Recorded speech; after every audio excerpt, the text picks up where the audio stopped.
Oh my God, shit just went south real quick. Hang on. Trying my best here. Oh my right, God. Cool. Ready to go. All right, send it, Kombat. All right. You are now listening to the Ringside Renaissance Wrestling Podcast.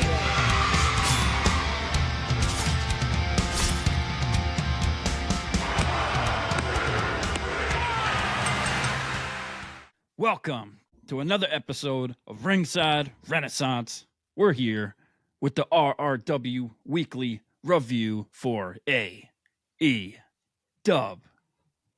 And I'm here with Pretty Deadly Jesse.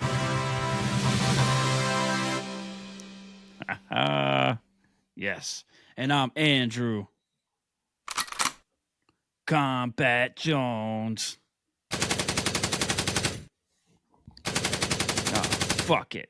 Yeah. How you doing today, Jesse? Good morning. Good morning. Good. Good morning. Good afternoon. If you're over across the pond, good evening. Man, oh man, we had a great time yesterday. I just wanted to shout out real quick before we started Adam from Hitting the Turnbuckle. This is our AEW show, but I wanted to shout out. We did our SummerSlam predictions. It was a lot of fun hanging out with them and doing our predictions, and hope you guys all followed along. Yeah. It was cool and a lot of fun. Yeah, so make sure you go over to our channel, YouTube channel, and check that video out and follow Hitting the Turnbuckle's YouTube page and all that. But we're back. We're here. We're about to bring the juice for AEW because it was a pretty action-packed week for AEW. They had like 10 shows. We're talking Rampage. We're talking Battle of the Belts. We're talking Collision. We're talking Dynamite. We got All In coming here soon. And, of course, we had, one of the few couple photos that broke the internet yesterday. One, of course, was Shane O'Mac, Shane Daddy, Shane McMahon pictured with Tony Khan in a room with some expensive water and styrofoam cups.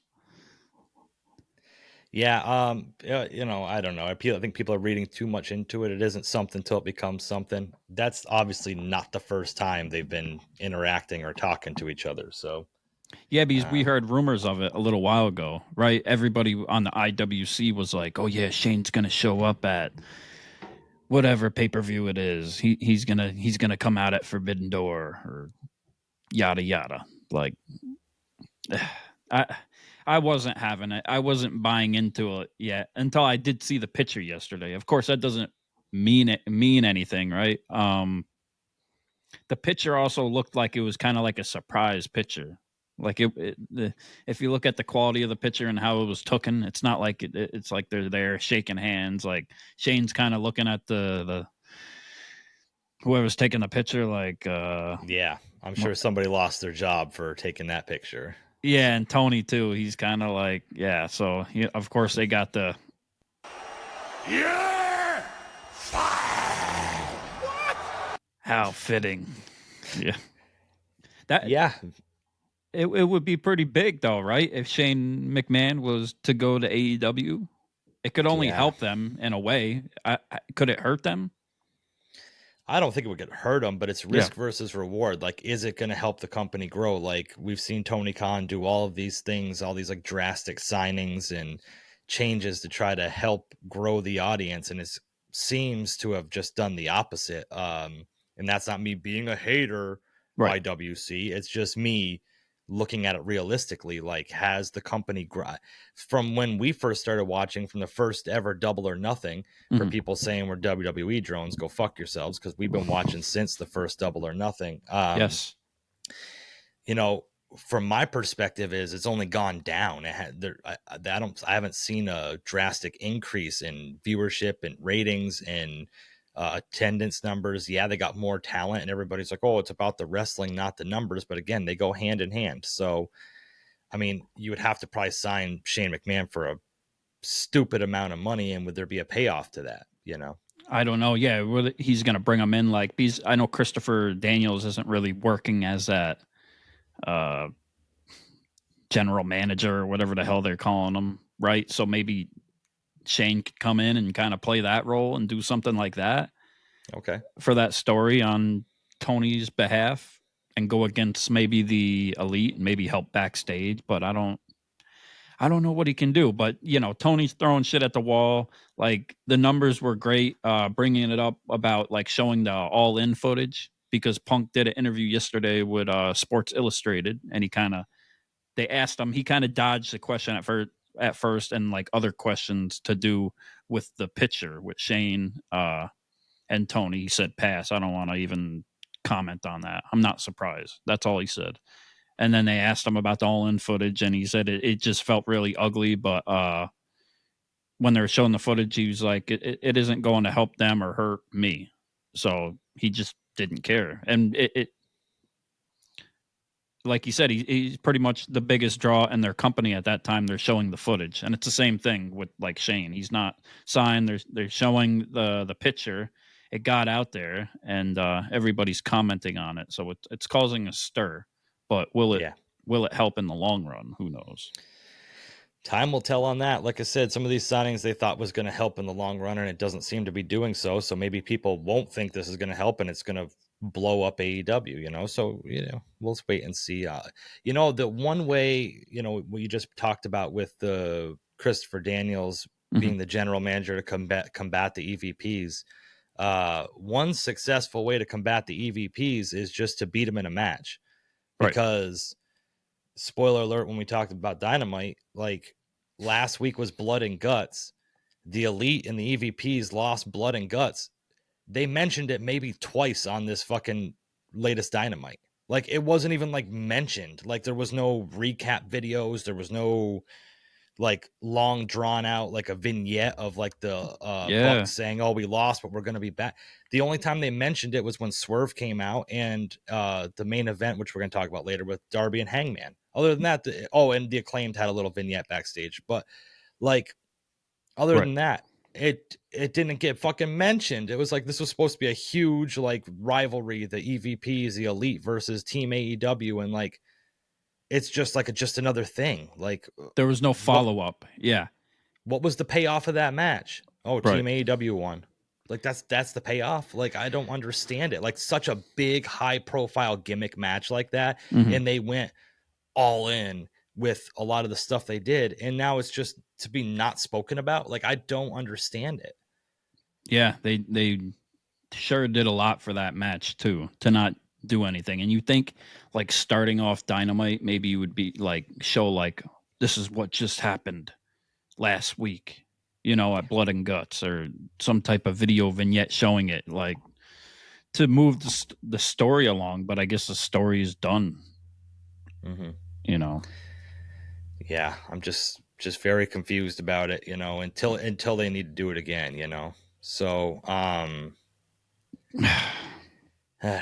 I don't know what Shane could be doing. Like, I don't see him wrestling, obviously, really, right? Come on. Like, is it kind of to get back at WWE for him? Because I guess they've had that power struggle going on, or they did for a while on like multiple fronts.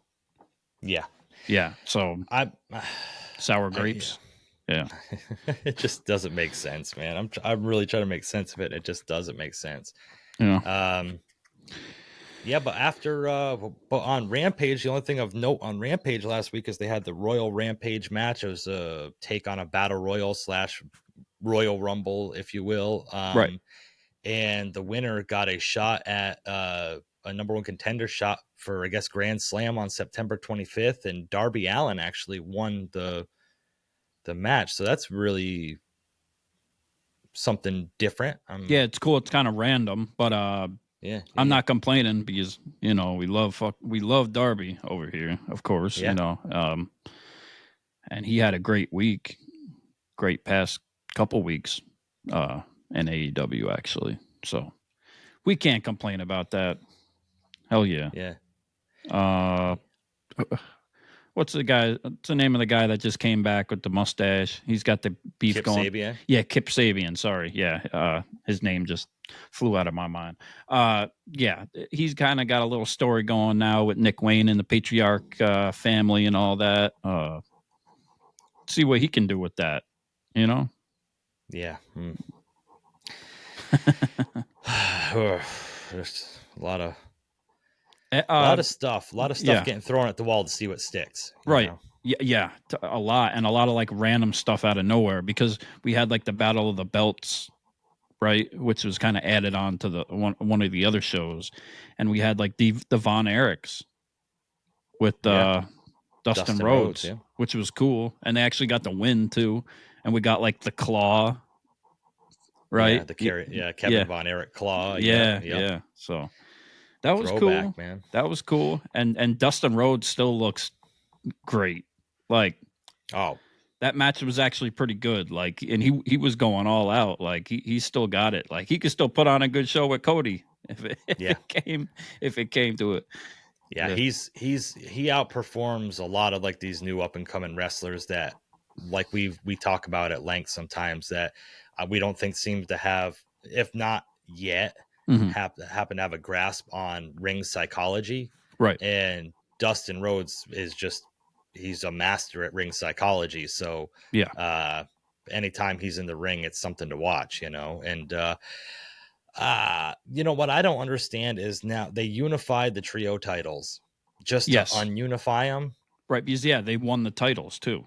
Or they won the Ring of Honor. The Ring of Honor ones, because the Patriarchy's the AEW ones, but they just they just unified those like 2 months ago when the Bang Bang Gang won. So, and I understand, I got into it with a few people online that WWE unifies and ununifies titles all the time. I understand this, but like, why even have that as a thing to begin with? It was just 2 months later going to be.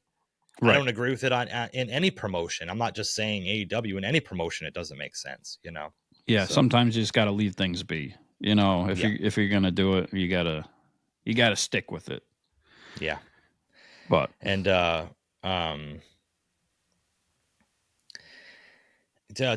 go back to Darby Allin winning the Royal Rampage real quick, Tony Schiavone made some bold claims during the match too. At one point he said, I'm going to quote it, "I kneel before Darby Allin. He is the most incredible athlete I've been around in my entire life." Okay. So it's a little bit, I understand trying to give some flowers, but that's a bold statement for Tony Schiavone, It is bold. And we just came off of like past the Comic-Con past week too. Just as we're speaking on Darby, and Brody King had that picture with Darby and CM Punk. So there's still friendships going on between both promotions. So the tribalism needs to stop. Yeah. Then also on Collision, we had FTR defeat MXM, Mantar, and Mansoor. I'm sorry, Mantar's WWF from '95.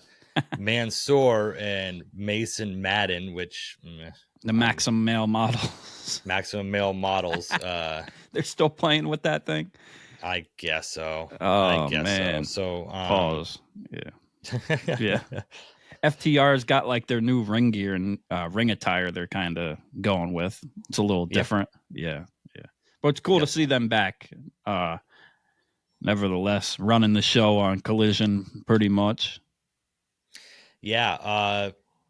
Kind of doing their own thing over there. I don't understand why they can't come on Dynamite, and we'll talk about that getting into Dynamite, but it just seems kind of weird. Maybe they're purposely trying to keep them off there to keep them away from the Bucks, because the Bucks don't go on Collision. I don't know, but just seems weird. I don't know. So we talked a lot of trash sort of on holograms debut and lead up, right? And he had a match against the Beast Mortos. I was going to say Mortos. Yeah. So I will say this. I watched the match. It was a lot of the flippity dippity stuff, but it was actually, this was pretty impressive. I'm going to give it to him. I'm going to give him some credit, because no, I'm telling you, they were doing some cool stuff in the match. It was very high flying and stuff like that. And Mortos for being a bigger beast or whatever the hell it is from hell or whatever. No, they put on a good show. Seriously. Yeah. Ooh, They great put on a job. good match. They put on a good Great match. job, Kombat Jones. Yeah, I appreciate that. Yeah, that's kind of stuff you're into. I guess this is something that comes over from another promotion, maybe CMLL or AAA or something like that. It looked like they had history, the way that they were wrestling, like they had some type of past. Yeah, chemistry. Yeah, absolutely. Yeah. So I mean, that was pretty much it for Collision. What do you think of their new setup and stage and everything else they got going on? Yeah, it's not bad. I guess it kind of reminds you kind of like of a Ring of Honor, sort of thing. They're kind of downscaling to that, or like kind of like a TNA type thing. I mean, it's working out. It's different to get used to. Curious of what like some of the wrestlers that usually wrestle on the bigger stages, how they feel about it. This is something you and I kind of talked about previously about maybe this is what they need, like to kind of downscale a little bit and this kind of just be their pocket. Maybe that's right. just like a trial thing on Collision before seeing about putting it over onto Dynamite to see if that's like something they want to do moving forward. But yeah, I mean, it looks cool. It looks cool with like the graphic and how Collision looks with their graphics, how they present it on TV, and then how they present the stage. It's similar at least, and at least they put some money into the stage of how it is. Right? It's not just an entrance ramp and that's it. Like, yeah, it might end up over time being a better atmosphere than. Yeah, you never know. Right, they'll get more attendance maybe in a type of way, and you'd think it's if it's smaller like that, it may be cheaper to go to. So if it was close to me and somewhat near in town, I would check it out to see the different atmosphere too. Yeah, I like smaller venues. I like independent shows, like the feeling of independent shows and stuff. So if that's kind of what they're going for, maybe it's just they're taking a residence up somewhere, so it's just something quick to do to cut down on production costs. I don't know what it is. If you could see some of the bigger names too there, then it would be even cooler, right? Yeah, exactly. Yeah, like FTR, like that's awesome. Yeah, it'd be cool to see FTR live. Thunder Rosa's still there, working her ass off. Tony Storm, she's been there working her ass off, kind of between Rampage, Collision, and Dynamite. Yeah. So. Yeah, her whole fall from grace thing needs to be studied, but yeah, I don't know. So that's all you got. We'll start talking about Dynamite because I'm sure you got a few things to say about Dynamite. Well, quick with AEW. Sorry, the TV deal still hasn't gone through yet. Yeah, so officially, officially. So they're very anxious about that. I would assume with the money, if they're going to get less than they originally wanted because of the NBA deal and all that. So we're still waiting to hear on that. And then All In, the tickets, it has not sold like last year. I don't have the specific numbers, but I know it's noted as being significantly lower, which is understandable because it was kind of the gimmick last year of what it was. Yeah, and I heard that they purposely roped off some areas this time because I was listening to another pod. I think I was actually listening to Hitting the Turnbuckle, and I think Adam said something about there's a Taylor Swift concert going in there. So no, but that if that's their excuse or their rationale behind it, that's cool. But I don't understand why a concert at a different time would need you to rope off areas for this event. I don't know. I really don't know the specifics of it. But I think that they aren't trying to beat no attendance record. They're not trying to do 70, 80,000 again this year with it. That's just my understanding of it, is that they're not trying to do that. It's not going to happen regardless. Yeah. That's that was a big number last year, of course. So for anybody to be able to get to that is impressive, of course. Last year was pretty great show. So yeah, we'll see what they can do this year. But shout out to everybody over there that's going. Yeah, for sure. Yeah. So AEW Dynamite took place in Greenville, North Carolina. That's where it was. Yeah. I'm sorry. I watched Forrest Gump last night. So Greenville. North Carolina. Oh my God, they messed up not having Kenny Omega fucking be there. Why'd you have to hit me with that? And what did we hear first? You already know. Get it?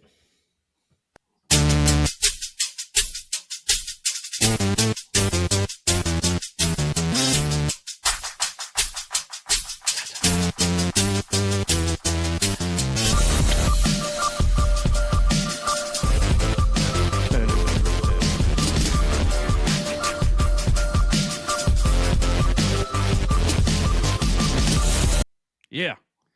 Yes, sir. You can thank me later. It was MJF. Yeah. And we had a little conversation going last night in the chat about MJF, of course, coming out, and you said he was kind of like trying too hard, and I agree. And he was mocking the Southern accent and calling them meth heads, and a lot of the stuff that he was saying, he's already said. It seems like for a lot of places at this point, kind of seemed like a broken record. I mean, I'm not going to say I didn't enjoy it or I didn't laugh or I didn't find it funny, because I enjoy those jokes. Living in the country, I can relate to that sentiment and that anger and that all that. What I meant, was, there's a difference between searching for heat and then having heat come to you. Mm-hmm. Like he just comes out and just starts ripping the crowd, and like it's not like they start booing him and he feeds off that and draws some heat. Oh, why don't you keep your meth head mouth shut or something? Like he just gets into it. He and said it's it without them reacting first off of it.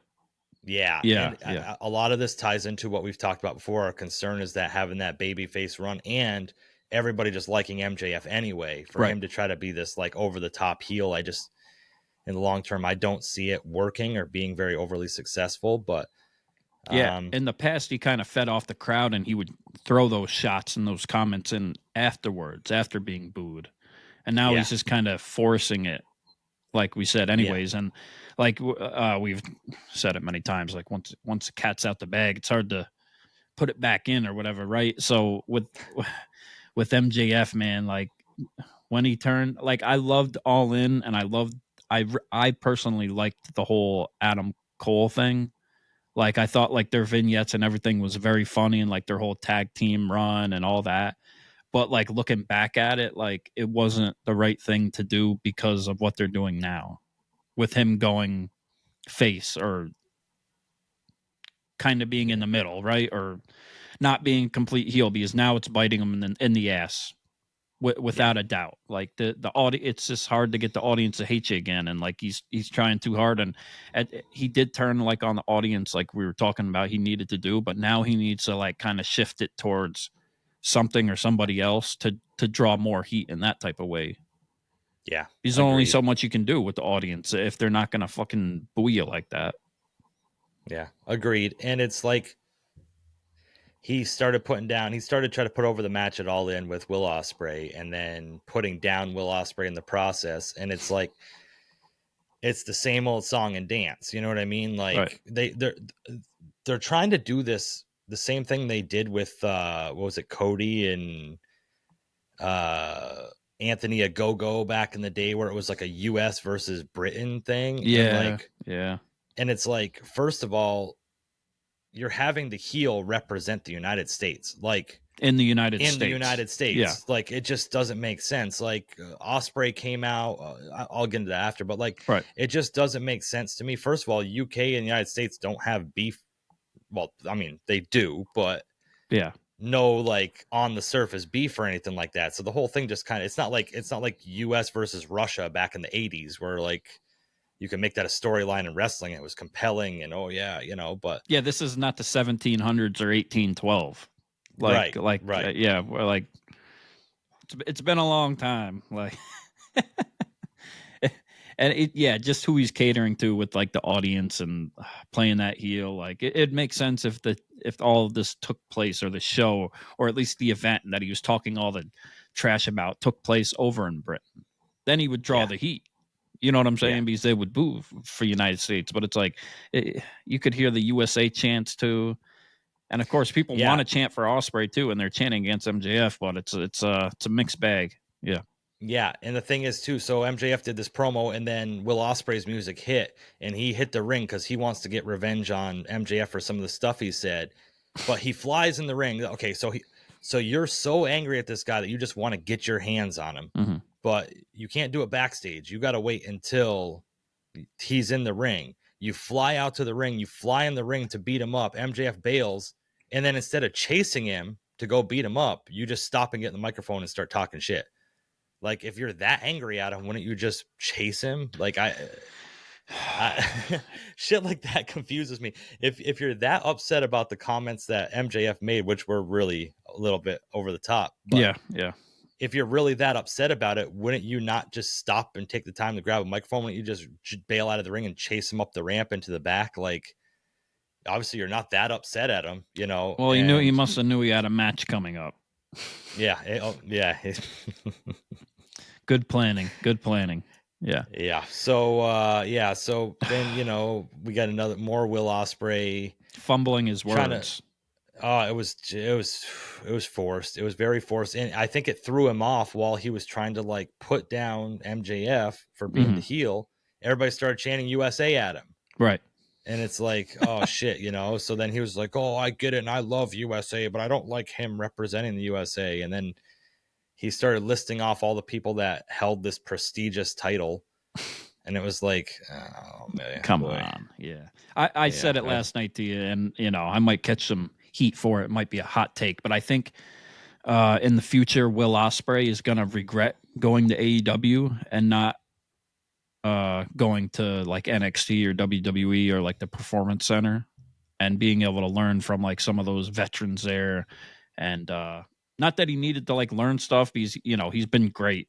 Obviously he is great in the ring, and he's had great promos and stuff like that, and he's worked with veterans and great people. But I think in the end, choosing the money over choosing like the experience and like the better thing in the end is going to bite him in the ass. Yeah. And we've and heard you see it with the promo. Yeah. Right. And we heard backstage from multiple sources and multiple people, and out of the horse's mouth, I guess itself, that a lot of like talent in AEW like refuse to take guidance and leadership from some of the veterans that are backstage. They're just kind of okay with doing their own thing. And it's like, okay, at some point that's all right, but this business has been around a lot longer than you guys have, and there's a reason why it continues to be successful, and that's because there's a certain formula to certain things. I'm not saying to just rinse and repeat everything, but and how's that going to work once they are the ones that are the older veterans and there's newer guys coming in and they look upon you for guidance or don't, and how are you going to react? Like, boy, oh boy, it's going to be interesting to see. What we didn't see on this show is the cages of anal, and like, I'm just going to have to beat this dead horse until they come back on, because I thought they were getting a monster push. It seemed like it for a few weeks. Yeah, I thought they were pushing on that anal, but like the gates of agony, the gates of anal, as we call them. The gates of agony, yes, but, for our new listeners, don't cancel us, but I mean, obviously we got the dynamic Daniel Garcia, Triple D, Dynamic Dick Daniel, Danny Boy, Danny Boy, Dynamic Dick. He's been out because of injuries, and MJF broke his neck. Which he brought up too. He can't feel his fingertips. Okay, but so I understand that angle. But we had the whole Kyle Fletcher cages of.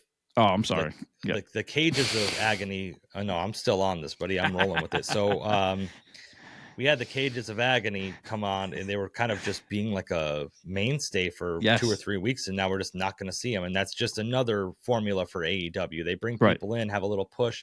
We had Hikaru Shida come back and have a couple high profile matches, and now we're probably not going to see her again for 6 months. We get that with most of the roster that seems to be just put on the shelf or tucked away somewhere.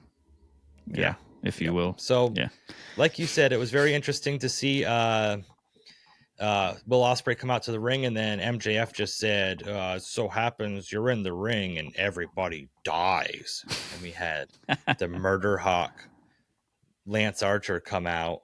Right.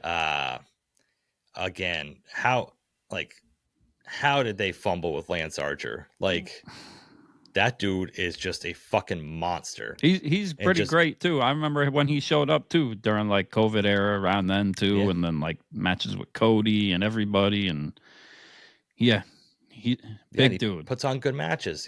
Big guy. He's agile. He's got like a presence to him. His promos aren't the greatest, but they don't have to be right. Shakespeare or nothing. He just gets his point across and moves on, and it just seems like they bring him in to eat pins when, they'll bring him in for 2 weeks to win to look strong, and then take a pin against a big name guy that when it matters. And he played the crowd very well too, starting off that match with Will Ospreay, I thought too, to like kind of get the crowd against him and tell the crowd what to chant. You know what I'm saying? And then just proceed to whip the shit out of Ospreay. You knew what was going to happen, eventually, but. Yeah, there wasn't a stone throws chance in hell that Lance Archer was going to win this. Yeah. They tried doing a hidden blade at the end, and I think he like missed it. Did you see that? Like, at the end, he went to do a hidden blade, and it just like didn't connect. So like he pinned Lance Archer and just got a 1 count. I think they were like, let's just do this over. Right. And like got up and he did like another one that like really looked brutal, and then got the pin. Yep. And then we had MJF hit the ring after, and he's that's my American champion right there. Yeah. I'm better than you, and you know it. Yeah. I'm all in with MJF though. Like in this feud, like Will Ospreay can get out of here. Yeah. Yeah, I'm not sold on it. It's going to be very interesting to see when they go to All In London how the crowd's going to react. Obviously, he's a home crowd. He's got a home crowd and stuff. But boy, is there going to be a section of the crowd that's pro MJF there? That's going to be really, really something to see.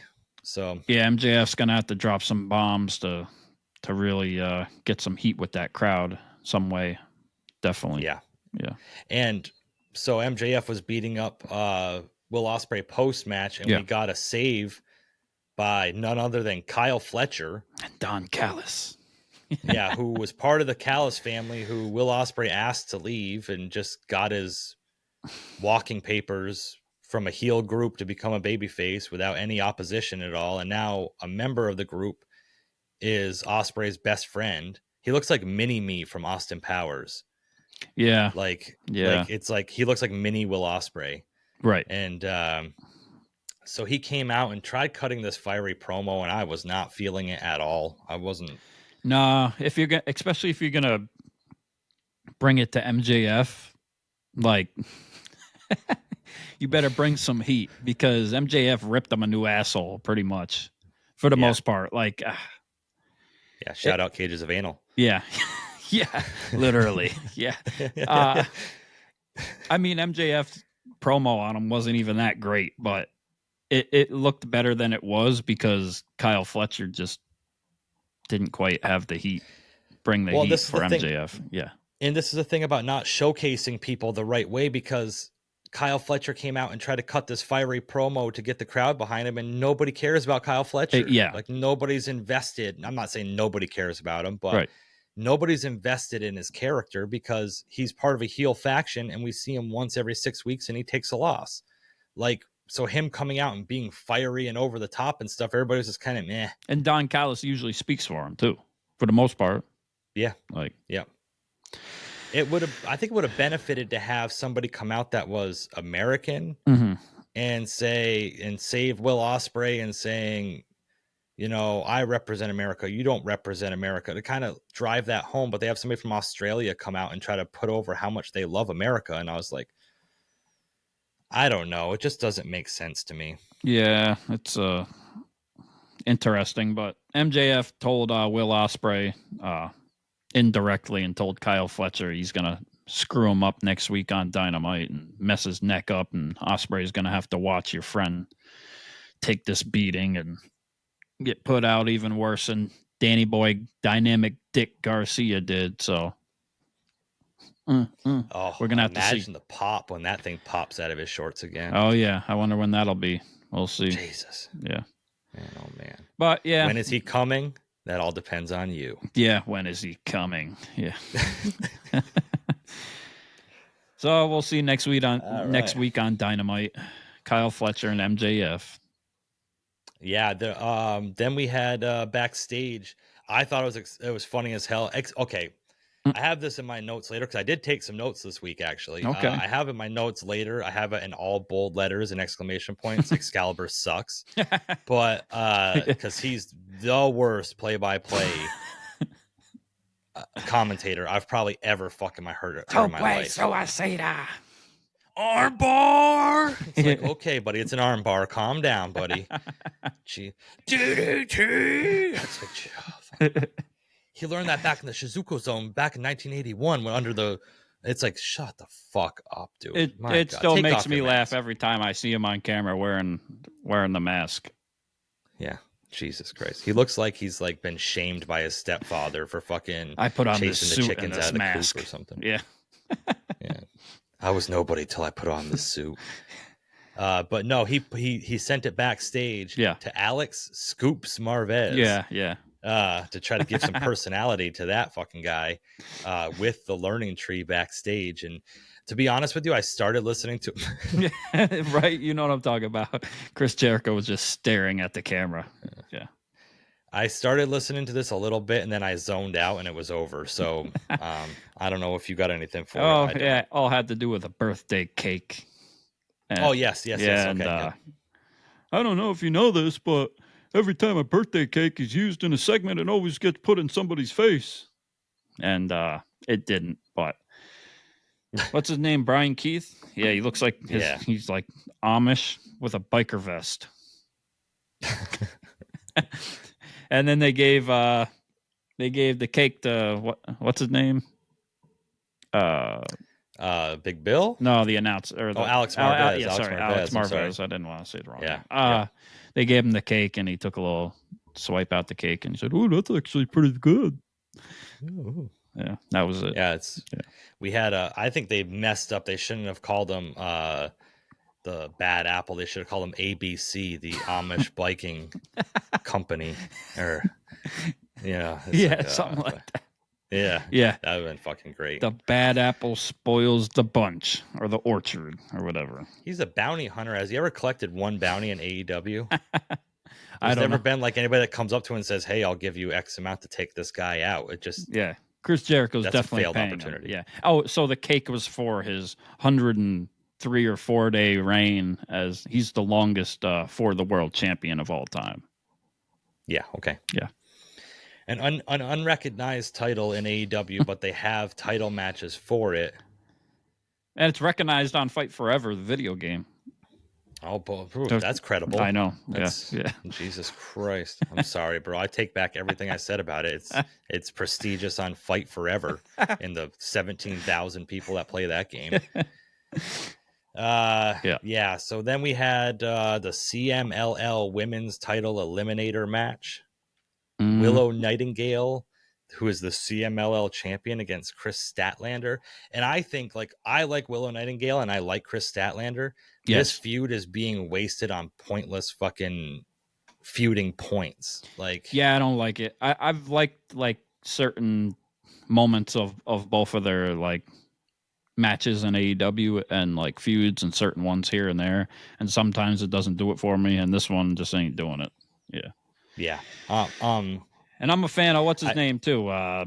Stokely Hathaway. Yeah. He's so terrible. He's funny at times. Like when he first showed up to AEW, I thought he was hilarious. When I went to the show in Albany or whatever, and he cut a very funny promo for it.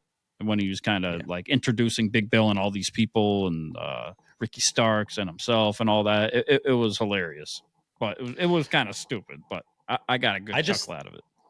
I just think this thing should be built up around something other than, okay, so this all started from Willow losing the TBS title, Right. and Kris turning on her for no reason. Usually the person loses the title turns on their partner, but Right.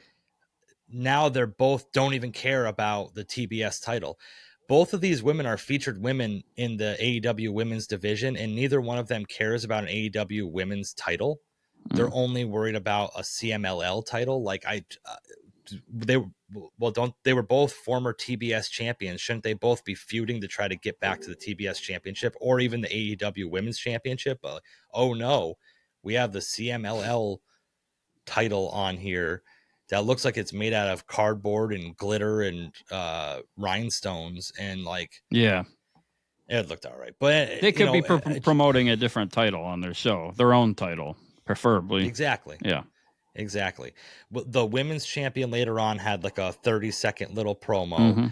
The TBS women's champion had, like, she came out ringside and had like 30 seconds in the microphone, but we're going to have a 20-minute match promoting an upcoming match for the CMLL women's championship.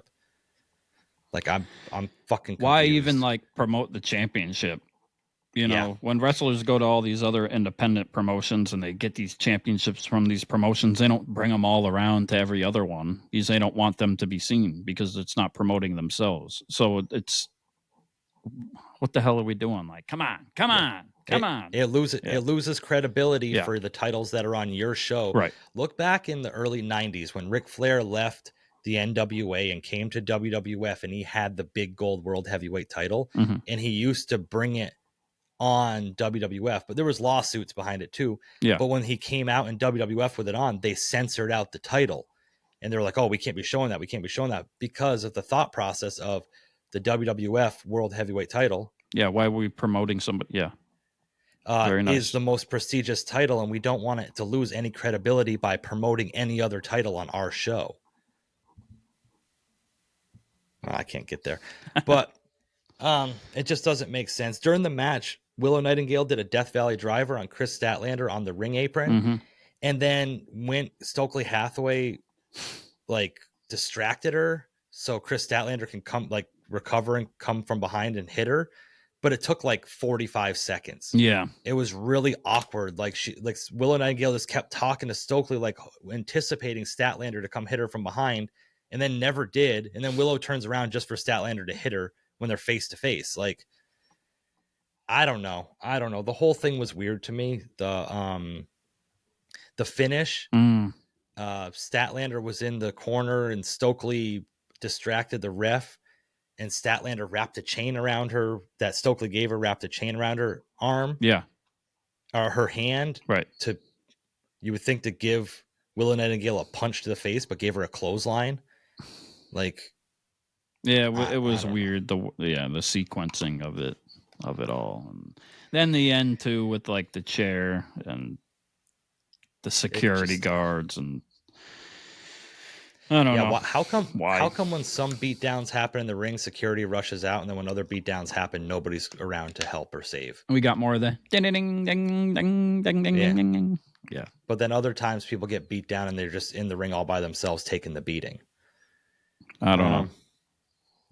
So Kris Statlander won, and everybody hold on to their hats because now she has a title shot for the CMLL women's title coming up in the future. Oh shit! Looking forward to that one. Highlight of the night, maybe Bryan Danielson came out to the ring, and cut a really good in-ring promo, and talked about retiring. Felt like a farewell speech, honestly. So said that his contract's up in like a couple days or tonight or whatever it was, but that he's still gonna wrestle it all in. He's gonna wrestle Swerve, and talked about his family and stuff like that. It was pretty cool. Not bad. Kind of didn't make sense to me that you're saying that your contract expires, but they already have you signed up for a match after your contract was known to expire for All In. But, you know, they can do what they want. It's a creative stuff, you know. Liberties. The only thing I can kind of put that with is when the whole thing happened, when Punk got hurt, and when it was originally when the Elite came to his locker room and stuff like that, Yeah. and they put the title on Jon Moxley, and Jon Moxley wasn't under contract, but was still the champion holding the title to try to help out Tony Khan. So right. I guess stuff like that does happen in wrestling. But him promoting, saying that his contract's up, it kind of just, but it might just be a smoke and mirrors to say, oh, he's not going to win it all in just for him to win, you know? So That's true, yeah, because we had Swerve coming out then, and Swerve did pretty good too for them not having too much beef other than the match to try to build the match. I thought Swerve did good. They put a wager down, of course. Swerve said he's going to end Bryan Danielson, and he shouldn't keep the promise that they made, which is the wager about if Bryan Danielson loses, he'll never wrestle again. Right? Mm-hmm. Yeah. Yep. And Swerve said, don't promise that to me. Promise that to your family. Yeah. Yeah. Swerve loves people's families, huh? Yeah. Yeah. He likes making shit personal. Yeah. Well, yeah. Anytime it's always somebody's family he brings up constantly. And it's, boy, oh boy, it's like every single time. Is Swerve a face or a heel? I don't know. Because this promo, he seemed to be the heel. And against Will Ospreay, he seemed to be the heel. Yeah. Yeah. But when he won the title against Samoa Joe, he was the babyface in that. Right. And the crowd just ate it right up that he was going to be their champion. And now he's kind of just gone back to being a heel, I guess. I don't get that dynamic. And last week he was the face for Blood and Guts. Yeah, you know, for Team AEW. Yeah, it's like I just from one week to the next, it just doesn't really make sense. Sort of, because they had their turmoil between the team, you know, and they couldn't work it out, acting like a bunch of kids. But yeah, at a certain point, do you think that's where I know? Okay, I'm gonna disrespect your boy here, and I really apologize for it. Okay, but does Swerve really need Prince Nana?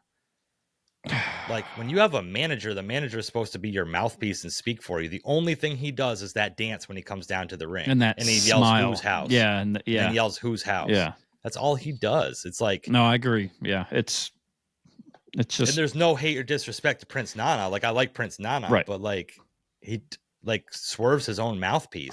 He doesn't need a mouthpiece. I didn't give a shit about Prince Nana really, or really know much about him until he got with Swerve. Leading up to it a little bit, I guess he did when he came in. I thought he drew some pretty good heat. Being at a couple of live shows, I forget who he was placed with before Swerve, but I thought he was decent. But he was more vocal back then with whoever he was with. He talked more. And now, he doesn't even really say much, but whose house, and does the dance. And, you know, he's got his own T-shirt for the dance. I mean, people love the dance. But, I see your point, though. Yeah. But again, if you're portraying Swerve as a heel, why are you having his manager come out and dance for everybody to dance with him? Like, yeah. I don't think they're portraying him as the heel. I think that's just Swerve's personality and kind of like who he is, right? Like he's kind of cutthroat and he's a competitor, and they're kind of just two fucking over guys, and they're going against each other. I'm not sure if there's a clean cut heel or face in this match coming up. Yeah, I think the crowd's overwhelmingly going to be behind Bryan Danielson, and they know that, so they're kind of trying to head that off a little bit, you know. But we didn't have that last year at All In either, between MJF and Adam Cole. Yeah, that's true. Yeah, so it should be a good match. I mean, Swerve and Bryan Danielson should be good. You know, I guess Bryan Danielson said at the beginning of this year that this would be his last full year of full-time wrestling. He didn't say of wrestling at all. He said full-time wrestling. So there's a little bit of smoke and mirrors here. I could see, and we'll do our predictions later on, but I can see Bryan Danielson winning this actually. Yeah, especially with like the terms that he made now, right? Unless he's really going to be done. Like, but the thing that made me feed into maybe he's done is this sounded like, because he was talking about how much Greenville, North Carolina meant to him. Yes. And it was almost like a farewell letter to them when he was out like talking. And true. saying how much it was, whatever, because maybe that's the last time he'll be, out there in front of that crowd, So it's like, yeah, it's very possible. Yeah, I'm not really a fan of wrestlers when they put their careers on the line or them leaving the company on the line and stuff like that all the time. Like, unless it's really going to happen, like it makes it predictable in some matches a lot of the times, right? yeah. Yeah. And so they're doing a good job with this, and I think like the build-up's really good. Like I said, the match is going to be very good. Mm-hmm. Yeah. So that's kind of, if nothing else from All In so far has kind of got my attention. This has got my attention. So that's going to be the main event, I assume. Oh, it has to be, I believe. Yeah, I mean, maybe Ospreay and MJF, but again, why would you do your AEW world title like that? To have like a they it wouldn't surprise me, but it would be the right thing to do. Agreed. Yeah. Agreed. So it'll be title versus career at All In. We'll wait and see. I'm like I said, I'm interested about it, and I'm very curious to see what happens, and I'm all in for it. Yeah, they're going to put on a great match. Right. Yeah. And what I wasn't all in for was this long-term storytelling build-up of a match. Roderick Strong, the Beast Mortos, and Roosh versus Mark Briscoe, Orange Cassidy, and Ishii. Like, what in the clusterfuck was this? Just putting stuff together. I mean, the diehard AEW fans love it because they just want the wrestling. They don't care about the soap opera. They don't care about the story. They just want good wrestling. It's where the best wrestlers. So when you take some of your favorite wrestlers and you just put them together and put them in the ring, that's what they want. But it didn't do nothing for me. No. And that was to go back to Kyle Fletcher in the ring earlier. That was a cheap plug. He said he grew up in Australia but came to America because this is where the best wrestle, and everybody's okay. Anyway, I just thought about it when you said that. But this wasn't for me either. Roderick Strong's got a whole faction that he never teams with. Like, every time he's in one of these multi-man matches, he's with other people. It's what happened to the Undisputed Kingdom. They came out with him. Yeah, they came out with him. Just don't wrestle. I believe they had a match too on like Collision or Rampage or Battle of the Belts or one. Yeah, too, and like. Yeah. This is. Oh no, that was the one with the Von Erichs where they lost the Ring of Honor trio title or whatever. Whatever. It's too much. And then, Orange Cassidy, it seemed like they were going to try to start doing a heel turn with him a few weeks ago, just for him to kind of just still be doing the same exact thing he was doing a few weeks ago. Right. Mark Briscoe's getting lost in all of this. Yeah. At the end, Mark Briscoe took the fucking pin. Yeah. Roderick Strong, Mortos, and Roosh won, and they had Mark Briscoe take the fucking pin here. Stupid. And Roosh now is nothing after the whole MJF thing coming back, and just throw a bunch of people in the ring so the people feel like they got their money's worth. Exactly. Like, who do we got back here? I'll take you, you and you, and you and you. Y'all go out there and have a match now. It's all there was one point in the match. There was one point in the match that like 3 or 4 of the competitors were outside the ring for Roosh to do a dive. Yeah. And like the camera showed them all standing, huddling together, waiting. And Roosh was just standing in the ring looking at him. And like he just kept looking at him. Yeah. And then finally decided to turn. It was like 15 seconds. Right. Like they were all standing there huddled. The camera showed them all huddled, waiting for the dive. And Roosh didn't even start running the ropes to do the dive yet. Yeah. And it wasn't bad. It had some good spots during it. Mark Briscoe did. And of course, as he always does. So, but yeah, it's just one of them random matches that we get on Dynamite. I mean, yep. I'm just confused. Yep. Well, I'm not confused because this is what it is. This is what we they talked about. Yeah. We've talked about before. This is just what it's going to be, and we just have to start accepting that this is the bar they've set for themselves. Yeah, that's what they do. It's just come on. Then we had the come on. Then we had the come on. Come on. Yeah. What the fuck? Give us the cages of anal, goddammit. If you're gonna have a trios match, like what? Perfect spot for it. Right. Perfect spot to be hit with the cages of anal. Yeah, but, hit him with the dynamic dick with it. Oh, imagine when the dynamic dick gets a team and takes on the cages of anal. Dream match. You think it's going to be a shitty match? Literally. Dream match. Dream on. Or is it a nightmare? I was gonna say, is that in your dreams or mine? So yeah, then next we got the Acclaimed had a kind of a backstage vignette thing. Further feeling like they're doing like a Max Caster heel turn, the way he's been kind of talking and cutting promos. You think just him, or you think they, as a whole, they're turning heel? Because when they originally came to AEW, they were heels, sort of. Yeah, right. Agreed, yeah, so they might be going back just for that rivalry with FTR. Yeah. Well, I don't know. But I'm so confused. It just wasn't just. But it's like they're number one contenders for the tag team titles. Why are they calling out FTR? Well, because that's why I'm confused too, because we didn't hear anything about it from FTR, but FTR called out the Bucks and they said they're going buck hunting because they want to face them at All In. So if they're maybe they're going to put the number one contender thing on the line against FTR, and FTR will win and then go to All In and face the Bucks. I don't freaking know, man. Yeah. Then why have the Acclaimed in the Blood and Guts match? Like it. Yeah. Okay.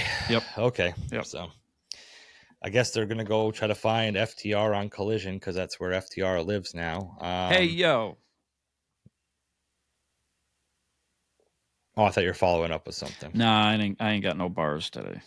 Oh, okay. Yeah. That sounds good. I appreciate it, though. Oh, yo, listen. Listen. Yeah, okay, I got hey, you. yo, listen. I thought Sorry. you were doing Scott Hall. Oh, I thought you yeah. were doing Scott Hall for a minute. Okay. Hey, yo, Chico, listen. Hey, yo. Yo, listen. Yeah. The toothpick. Yeah. That's the shit back in the day. Yeah. You all know who I am, but you don't know why I'm here. Yeah, then we had a backstage with Renee Paquette and Mariah May, which was just horrible. Literally zoned out for it. Yeah.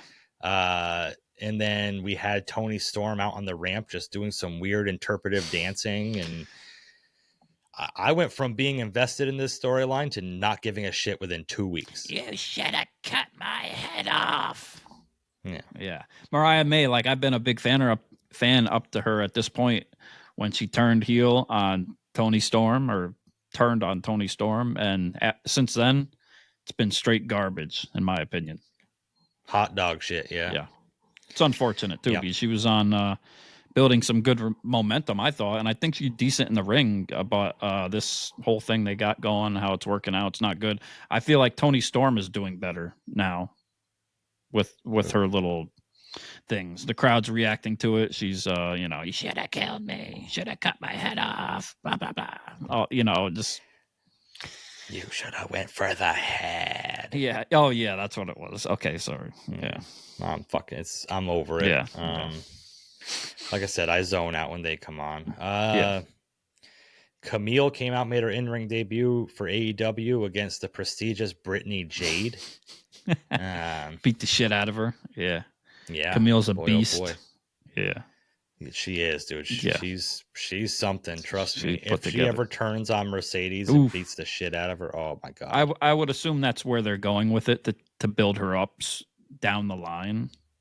Mm-hmm. But we have a ways to go before that happens. But yeah, she's what the hell she call it? A brick house. She's a brick house. Yeah, and a brick shit house. Shit house. Yeah. Then afterwards, Mercedes Moné came on the microphone, and it just keeps getting worse week after week. Yeah, like I don't see anything salvageable from that. It's just, oh my goodness. Yeah.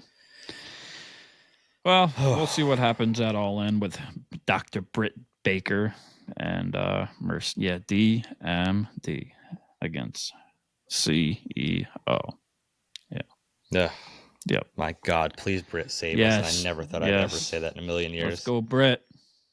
Yeah. So we got to the main event of Dynamite. We had Darby Allin versus Hangman Adam Page. This is one of the few times they reference blood and guts the whole fucking Dynamite. Yeah. This was interesting, the finish of it. I don't know. Darby Allin is the number one contender after All In, I guess, or down the line for right. He's not the number one contender if he's not the next contender. So he has a title shot coming up down the line facing Hangman here. Yeah. I don't know. it just confused me that they were fighting on the ramp earlier on. Darby jumped off the entranceway. They pulled out the steps to fight on the steps. Darby did a dive to Hangman over top of it. Looked really cool. Yeah. Hangman did the crucifix bomb or whatever. Not the crucifix Followays, bomb, but the followays slam into the steps and all that. That was stuff. a hard bump. No DQs DQs whatsoever. No. But then later on in the match, Hangman was outside the ring and the referee started counting a 10 count for him. And then he gets into the ring. So there is disqualifications because there was a 10 count. He gets in the ring, and the first thing Darby does when he gets back in the ring is take off his belt and start whipping Adam Page with it. Yeah. I was like, it's all the refs. What are the rules? It's the ref's discretion. Yeah, what are the rules, man? You just got to keep some type of order. It's the ref's discretion. My goodness. Yeah, they don't stick to the script. They do what they got to do. But I thought it wasn't a bad match, though. I listen, when Adam Page comes out now and like his whole like dark cowboy thing, the dark lights and everything. Yeah. I don't know if he's back on the wagon or oh no or what. But oh no. Yeah, I don't know what's going on, but I thought it was a cool match, for the spots. It was definitely an AEW type match, but style. I love fucking Darby, man, and I thought Darby was gonna do something even stupider than he did, like when he jumped off the frickin' entrance thing or whatever. I thought Hangman was gonna move and he was just gonna take the bump on the ramp, and I was like, oh my god, please don't do this. Like, so he's holding up a little bit, and he had some good spots. He whipped Hangman with the belt. Yeah, so whatever. The little roll up at the end was anticlimactic for the way the whole right. Oh, and the lights fucking went out at one point. Yeah, that's what I put in my notes. I was looking for it right here. I said AEW didn't pay their light bill. Yeah, and it made it seem like something was going to happen, or I was like, okay, did somebody go under the ring? They're about to come out. I thought when the lights came back on, because it was out for like 10 seconds or something, I thought somebody was going to be in the ring, like staring them down. I'm like, this would have been the best time to put Shane O'Mac. I'm like, oh God, here we go. And nothing. Must have just been a malfunction, or they had him out there and they changed their mind at the last minute, or whatever the hell happened. I don't know. What a shit show. At 6-6, we're gonna come out. Yeah, they hacked it. Yeah, exactly. They're gonna show up at every promotion now because they don't follow the rules. Yeah, makes sense. That's right. Makes sense. I'm sure AEW would have them too if they were willing to go. Yeah, and like I said, Hangman ate the pin here, but Darby didn't have anything to gain by winning here because he's already got a title shot coming up. So I think Hangman could have benefited more from winning. Yeah. Personally, at one point, Hangman was beating the shit out of Darby, and Excalibur was saying, "Oh, Hangman must be thinking about his family. And when Swerve Strickland infiltrated his house and terrorized his family, he must be thinking about that while he's beating up Darby." And I'm like, Jesus Christ, Excalibur, fucking A. Yeah, what's this got to do with anything? Yeah, nothing, dude. He sucks. Obviously, Swerve doesn't like Darby, and they don't like each other. So I think Swerve would be happy with Hangman for beating up Darby at that point. Yeah, this whole fucking thing is just too much for me. I'm happy Darby got the win, but me too. I don't necessarily think he needed it, like you're saying, either. Yeah, whatever. Yeah, I'm kind of confused about it, but whatever. It is what it is. That was AEW Dynamite. Yep. Still all in, still a few weeks away. We have still some build to go towards it. I'm interested to see the ratings because the Young Bucks were not on the show at all this week. So true. And like you said, all you gotta do is beat them and they just go away. I guess Where's Kenny Omega formula. too? Yeah. Last time we saw him, he was in a hospital bed making rules, and then so then at San Diego Comic-Con last week, Tony Khan made the announcement that it was going to be Mercedes Moné versus Dr. Britt Baker at All In for the TBS championship. So Right. Tony Khan does have the power to still make matches. So I don't understand why sometimes he can, sometimes he can't. Yeah, he can override it because Britt had initially, or Mercedes initially turned down Britt's offer for a match. And she's working with the EVPs, so Yeah. obviously the EVPs okay to turning it down just for Tony Khan to override it. So why does anything the EVPs say or do make any sense at all? Yeah, I don't know. Doesn't. Come on. So that's all I got for Tell me when I'm AEW telling this week. lies. Fuck, I stepped on it. I'm All sorry. right, you're good. Tell me when I'm telling lies. Yeah, There you go. exactly. Come on, Tony. Yeah, you've had it. I mean, we've covered it all for AEW. There's not much more to see or hear or listen to. We'll see what happens. We'll see what happens this week, and if there's more to build on story with Shane McMahon and whatever else. And that was the RRW Weekly Review for AEW. Yeah. And that's Pretty Deadly Jesse.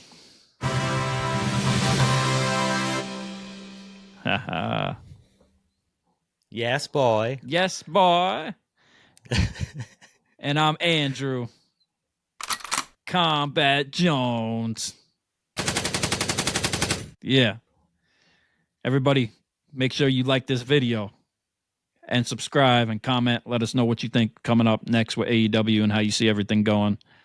And you've been listening to the Ringside Renaissance Wrestling Podcast. Peace.